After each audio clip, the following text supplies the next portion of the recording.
మీనా చెల్లెల్ని కొంతమంది ఫ్రెండ్స్ ఏడిపిస్తూ ఉంటారు. ఇక మీనా చెల్లెలు బాధపడుతూ ఉంటుంది. ఆ సమయంలో అటుగా వెళ్తున్న రవి అది చూసి అక్కడికి వస్తాడు. వచ్చి ఆ అక్కతాయిలకి బుద్ధి చెబుతాడు. ఏమనుకుంటున్నావు? తనెవరనుకుంటున్నారు? తనకెవరు లేరనుకుంటున్నారా? మేమున్నాము. నేను తనకి బావనవుతాను. నా పేరు రవి. తన ఒంటి మీద ఏ ఒక్కరు చెయ్యి వేసినా చెయ్యి విరిచేస్తాను అని చెప్పి వాళ్ళందరినీ చెడ మెడ తిట్టి అలాగే కొట్టి అక్కడి నుంచి పంపించేస్తాడు. ఇక తర్వాత మీనా చెల్లెలు సమయానికి భలే వచ్చి కాపాడారండి. రోజు ఇదే ఈవ్ టీజింగ్. ఏం చేస్తాను? అమ్మతో చెప్పుకోలేను. అక్కకి చెప్పినా బాధపడుతుందని ఎవరికీ చెప్పలేకపోతున్నాను. నేను వీళ్ళతో రోజు బాధపడుతున్నాను. ఇక నుంచి నా జోలికి ఎవ్వరూ రారు. నువ్వు ఉన్నావు కదా, నువ్వు నన్ను బాగా కాపాడావు, థ్యాంక్స్ అని అంటుంది. నీకు నాకు మధ్య ఏ థ్యాంక్స్లేంటి అని చెప్పి, సరే ఇంకెప్పుడైనా మళ్ళీ వాళ్ళు నిన్ను ఏడిపిస్తే నాకు చెప్పు, తాట తీసేస్తాను, అసలు ఈ కాలేజీలోనే వాళ్ళు లేకుండా చేస్తాను అని చెప్పి అక్కడి నుంచి వెళ్ళిపోతాడు. ఇక వెళ్ళిపోయినాక కొంతమంది ఫ్రెండ్స్ తన దగ్గరకు వస్తారు. ఏంటే తను నీకు వరుసకి బావా? ముందు ముందు నీకు అతనికి జోడీ కుదురుతుందేమో అనిపిస్తుంది. పైగా వరసైన వాడు కాబట్టే మీ ఇద్దరు పెళ్లి చేసుకుంటారా? మరదల జోలికి వాళ్ళెవరో వచ్చారని ఒక్కొక్కడికి తాట తీశాడు. సినిమాలో హీరోలాగా. నువ్వు చాలా లక్కీ ఫెలో. మీ బావ చాలా హ్యాండ్సమ్గా ఉన్నాడు. మీ ఇద్దరికి ఎడుజోడు కూడా చాలా బాగుంది అని ఏడిపిస్తూ ఉంటారు. ఆపుతారా? తను నా బావ తమ్ముడు అంతే. జస్ట్ నాతో ఫ్రెండ్గా ఉంటాడు అంతే తప్ప మా ఇద్దరి మధ్య అలాంటిది ఏమీ లేదు. నన్ను ఇందాక వాళ్ళెవరో ఏడిపిస్తున్నారని కోపంతో వాళ్ళ మీద చేసుకున్నాడు అంతేకాని నా మీదేదో ప్రేమతో కాదు. అలా మీరు లేనిపోనివి ఊహించుకొని నన్ను ఇబ్బంది పెట్టద్దు అని అంటే, ఊరుకోవే, అందరూ మొదట్లో ఇలాగే చెబుతారు. తర్వాత పెళ్లి చేసుకొని ఓ బాబునో పాపనో కానీ ఏ మార్కెట్లోనో ఏ సినిమా థియేటర్లోనో కనిపిస్తారు. నువ్వు కూడా అంతేనమ్మా అని అనడంతో ఇక సిగ్గుపడుతుంది. ఒక్కసారిగా మీనా చెల్లెలకి కూడా రవి మీద ప్రేమ కలుగుతుంది. చాలా విషయాల్లో రవి నాకు సాయం చేశాడు. రవి చాలా మంచివాడు. రవి లాంటి వ్యక్తి భర్తగా కావాలని ఏ ఆడపిల్లైనా కోరుకుంటుంది. రవి అంటే నాకు కూడా ఇష్టమే. తను కూడా నేనంటే ఇష్టమే ఉంటే నేను తనకి నచ్చితే మేమిద్దరం పెళ్లి చేసుకుంటాము. నా ఫ్రెండ్స్ అన్నట్టు ఆయనకు కూడా నా మీద ప్రేమ ఉన్నట్టుంది. అందుకని వీళ్ళందరినీ చితక్కొట్టి నా జోలికి రాకుండా పంపించేశాడు అని మురిసిపోతూ తనకి తెలియకుండానే రవిని ప్రేమించడం మొదలు పెడుతుంది మీనా చెల్లెలు. ఇదిలా ఉండగా ఇంకొక పక్కన మనోజ్కి తన ఫ్రెండు ఫోన్ చేయడంతో నేను బయటకు వచ్చాక మాట్లాడుకుందాం అని చెప్పి ఇక బయటికి వెళ్తాడు. బయటికి వెళ్ళాక తన ఫ్రెండ్ తనని కలుస్తుంది. తను ఎవరో కాదు, అంతకుముందు 40 లక్షల రూపాయలు తీసుకొని వెళ్ళిపోయింది అని చెప్పాడు అతను. ఆ అమ్మాయి ఏంటి మనోజ్, పెళ్లి చేసుకుంటున్నావా అని అంటే, చేసుకోకూడదా అని అంటాడు. చేసుకోవచ్చు, మరి నా సంగతి ఏంటి అని అడుగుతుంది. నీ సంగతి ఏంటి అని అంటావేంటి? 40 లక్షల రూపాయలు నేను నీకు ఇచ్చాను కదా, అంత డబ్బిస్తే వెళ్ళిపోతానని చెప్పావు కదా, ఆ డబ్బు ఇచ్చాను, సరిపోయింది అని అంటే, నిజం చెప్పు మనోజ్, ఆ డబ్బిచ్చి నన్ను వదిలించుకుంటానని నువ్వు చెప్పలేదు, పెళ్లి చేసుకుంటానని చెప్పావు. ఇప్పుడేమో ఇలా మాట మారుస్తూ ఇంకో అమ్మాయిని పెళ్లి చేసుకుంటున్నావు.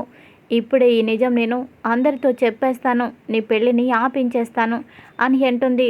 ఏంటి నువ్వు పెళ్ళి ఆపించేది? నీ గురించి ఇంట్లో అందరికీ చెప్పేశాను. నువ్వు కనబడగానే అమ్మని పీక పిసికి చంపేస్తుంది. మా నాన్న కూడా అస్సలు ఊరుకోడు.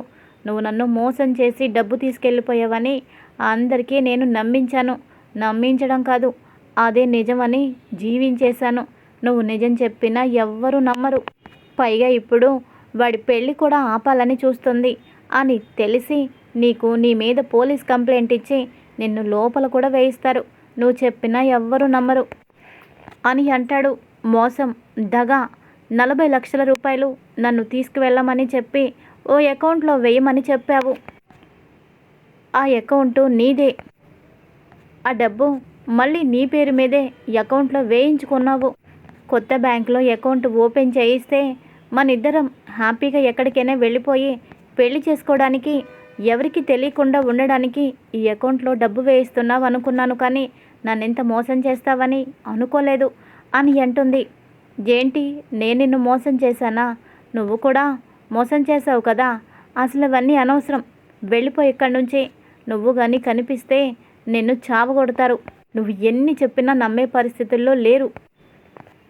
ఇక్కడి నుంచి వెళ్ళిపో అని గట్టిగా అరవడంతో ఇక అమ్మాయి అక్కడి నుంచి వెళ్ళిపోతుంది. అదంతా కూడా సత్యం చూస్తాడు. సత్యం చూసి నిలదీస్తాడు మనోజ్ని. ఏంట్రా, అమ్మాయిని మోసం చేసావా? పైగా ఇంట్లో నుంచి ఎత్తుకెళ్ళిన 40 లక్షలు కూడా నీ దగ్గరే ఉన్నాయా? ఎంత మోసం, ఎంత అన్యాయం! ఓ అమ్మాయిని మోసం చేసి మరో అమ్మాయితో పెళ్ళికి రెడీ అయిపోయావా? అసలు నువ్వు మనిషివేనా? నీలాంటి వాడిని నమ్ముతుందేంట్రా మీ అమ్మ? అది అంత పిచ్చిదేంటి? దాని మీద ఒట్టు వేసి కూడా 40 లక్షల రూపాయల్లో 4 రూపాయలు కూడా నువ్వు చేతిలో పెట్టలేదు. నువ్వు ఇంత చీటర్వేంట్రా? అందుకని నీ నీడని కూడా నా కొడుకు బాలు నమ్మడు అని అనగానే, ఏదో తప్పయిపోయింది నాన్న, వదిలేసేయండి, అమ్మతో చెప్పొద్దు అని అంటే, అమ్మతో చెప్పొద్దని నువ్వు చెబితే నేనెలా ఆగిపోతానురా? ఇప్పుడే నీ బండారం బయట పెట్టి నీ గురించి ఆ మహాతల్లి కళ్ళు తెరుచుకునేలా చేస్తాను. నా కొడుకు ఎక్కడా, నువ్వెక్కడా? నా కొడుకు కాలి గోటికి కూడా నువ్వు సరిపోవు. నీలాంటి విష సర్పం మీద ఇంకా నమ్మకం పెట్టుకుంటే అది ఎంత ప్రమాదమో మీ అమ్మకి తెలిసొచ్చేలా చేస్తాను. పదరా పద అని చొక్కా పట్టుకొని లాక్కెళ్తూ ఉంటాడు. ఇక అప్పుడు, ఆగండి నాన్న, ఆగండి. ఇందాకటి నుంచి నా కొడుకు అంటూ బాలునే అంటున్నారు. నేను మీ కొడుకునే కదా, మరి నన్నెందుకు అలా అనడం లేదు? నేనేదో పరాయి వాడిని అన్నట్టు ఎందుకలా నా విషయంలో మీరు అలా మాట్లాడుతున్నారు? ఏదో ఈ కాలపు కుర్రాన్ని మీలాగా మడికట్టుకొని ఎలా ఉంటా నేను? అందుకే ఏదో చిన్న తప్పు చేశాను, ఆ తప్పు చేశాను కదా అని తప్పులో అలాగే ఉండిపోలేం కదా. ఆ తప్పుని సరిదిద్దుకొని మరో అమ్మాయి మెళ్ళో తాళి కట్టి తనని నా భార్యగా చేసుకుంటున్నాను. మీరేంటి నా జీవితాన్ని ఉద్ధరించాల్సింది పోయి నాశనం చేస్తానంటారేంటి అని అనగానే, అవునరా, నా కొడుకు అని, వాడు నా రక్తం పంచుకు పుట్టిన కొడుకు అని అనగానే, మరి నేనెవరిని? నేను మీ రక్తం పంచుకు పుట్టిన కొడుకు కాదా అని అంటే, కాదురా, కాదు, అసలు నీకు నాకు ఎలాంటి రక్త సంబంధం లేదు అని అనగానే ఒక్కసారిగా షాక్ అవుతాడు. ఓ, నేను మీకు పుట్టలేదా? అందుకే నేనంటే మీకు అంత ద్వేషమా? అంటే అమ్మకి నాకే రక్త సంబంధమా? ఏంటి మీ బంధం గురించి నాకేం అర్థం కావడం లేదు. నేను మీకు కొడుకు కాదు, అమ్మకి మాత్రం కొడుకునేంటి అని అంటాడు. మీ అమ్మకి కూడా నువ్వు పుట్టలేదురా అని అంటాడు. ఏంటి జోక్ చేస్తున్నారా అని అంటే, జోక్ కాదు, పచ్చి నిజం. మీ అమ్మకి కూడా తెలియని నిజం ఏంటో తెలుసా? అసలు మీ అమ్మకి కూడా నువ్వు కొడుకువి కాదు. 25 ఏళ్ల కిందట ప్రసవ వేదనతో ఉన్న మీ అమ్మని హాస్పిటల్కి తీసుకువెళ్ళాను. ఊరిట్లోనే బిడ్డ చనిపోయింది. మీ అమ్మ అపస్మరక స్థితిలోకి వెళ్ళిపోయింది. బిడ్డ చనిపోయినట్టు మీ అమ్మకి తెలీదు. నువ్వు బిడ్డ చనిపోయింది అని తెలిస్తే మీ అమ్మ బ్రతకలేదని ఏం చెయ్యాలో తెలియక నేను పిచ్చివాళ్లాగా రోడ్ల మీద తిరుగుతూ ఉన్నాను. ఆ సమయంలో చెత్త కుప్ప దగ్గర నుంచి ఓ చిన్న పిల్లాడి ఏడుపు చప్పుడు నాకు వినిపించింది. ఏంటో అనుకొని నేను వెళ్తే అది నీ ఏడుపే.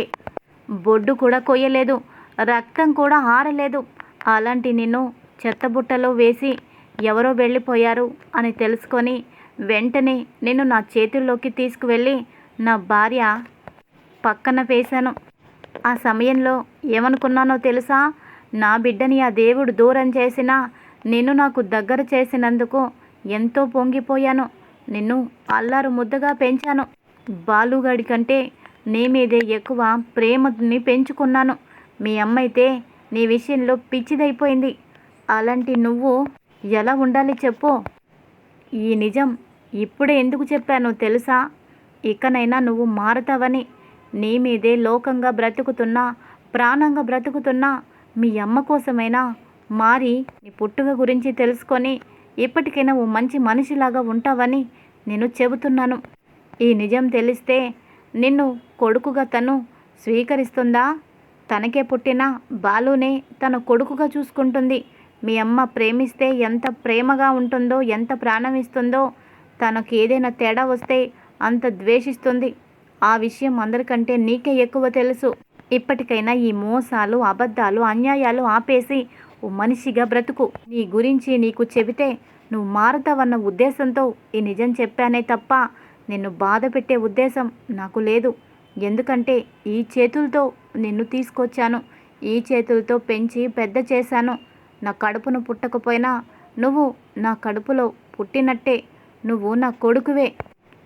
అందుకని చెబుతున్నాను, ఇప్పటికైనా మారు అని మనోజ్తో సత్యం అనడంతో మనోజ్ షాక్ అయిపోతాడు. ఈ నిజం నాకు చెప్పకపోయినా చెప్పినా ఒకటే. ఎందుకంటే ఎప్పుడు కూడా అమ్మ మీద నాకు అంత ప్రేమ లేదు. ఎక్కువ నాకు మోసం చేయడమే ఇష్టం. ఇకపోతే ఈ నిజం ఎప్పటికీ అమ్మకు చెప్పకుండా ఉండాలి అంటే ఈ నాన్న కాని నాన్న ఏం చేయాలి? ఏదో ఒకటి చేయాలి. బాగా ఆలోచించి ఏదో ఒకటి చేస్తాలే అని అనుకుంటూ ఉంటాడు మనోజ్. ఇది ఈరోజు ఎపిసోడ్. మరి తర్వాత ఏం జరుగుతుంది? బహలు మనోజ్కి బుద్ధి చెబుతాడా? ఇంకా అలాగే మోసం చేసిన మనోజ్కి మోసగత్తైన రోహిణి ఎలా బుద్ధి చెబుతుంది?